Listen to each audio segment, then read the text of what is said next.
Hello everyone, I have created a video on recipes for Candida Cleanse. So I am experiencing overgrowth of Candida in my gut, and all of my life I've had a really high carb, high sugar diet, and unfortunately it caught up with me after I think it was 12 days worth of antibiotics to treat a kidney infection that I had a couple of years ago, and I have been dealing with recurring thrush since that point.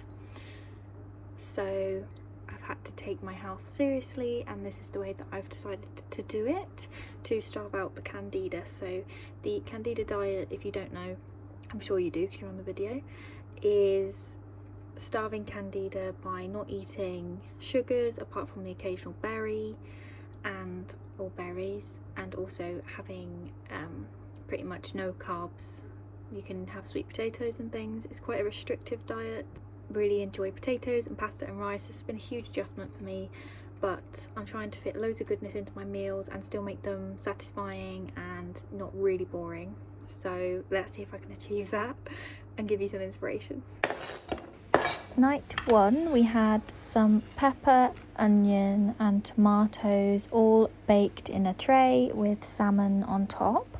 I baked this for about 25 minutes. I got a soya cream, which is obviously a vegan cream because you can't have any dairy, and I got lots of spinach for protein, which I chopped up as my salmon was cooking. And I bought some pea penne pasta. I believe that pea protein is fine on this diet. I think that peas themselves might not be advised, but I'm not listening to that. Then I got a vegan pesto, because obviously there's no cheese in a vegan pesto. And I had to sort of jazz that up a little bit by adding in garlic granules and lots of lemon juice. So definitely go heavy on the seasonings to disguise the flavour of this pasta, because it's not great versus normal pasta. It's fine though, but it's not lovely, and I won't have it too much. The next night I really fancied spaghetti bolognese, so I made the base for this, but instead of having pasta with it, I decided to roast a sweet potato. So it was pretty much a baked sweet potato with spaghetti bolognese.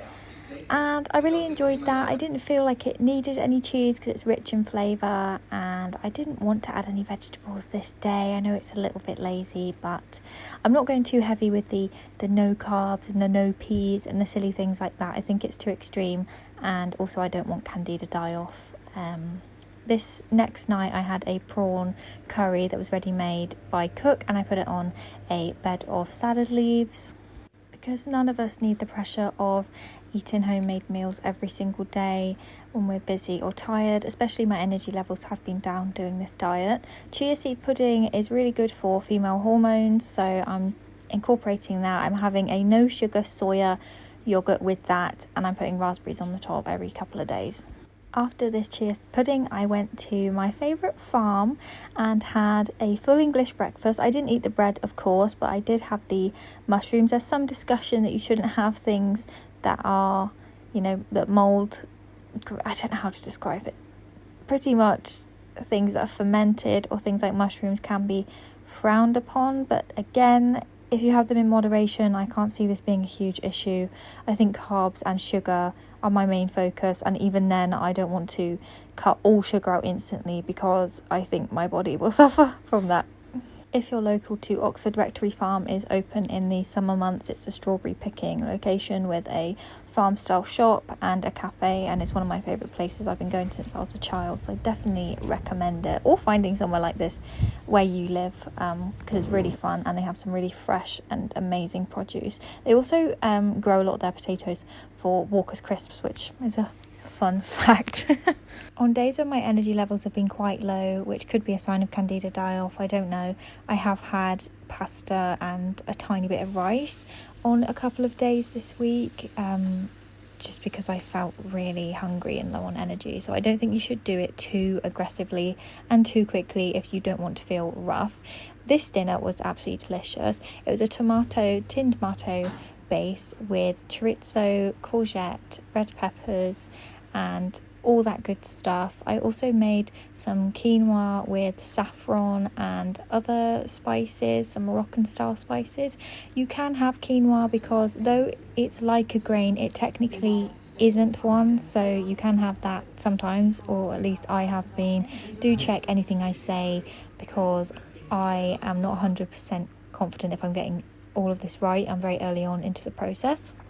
I love chorizo, but I just wanted to note that couscous is not in this. So quinoa is, I believe, but couscous is not. This is another chia pudding. I put some cashew nuts with it because I love cashew nuts. And my final dinner, I've just had this tonight. It was incredible. It was cod with lemon underneath it, with courgettes and some steamed asparagus, because I really want to get into steaming more of my vegetables. It's great for lots and lots of things.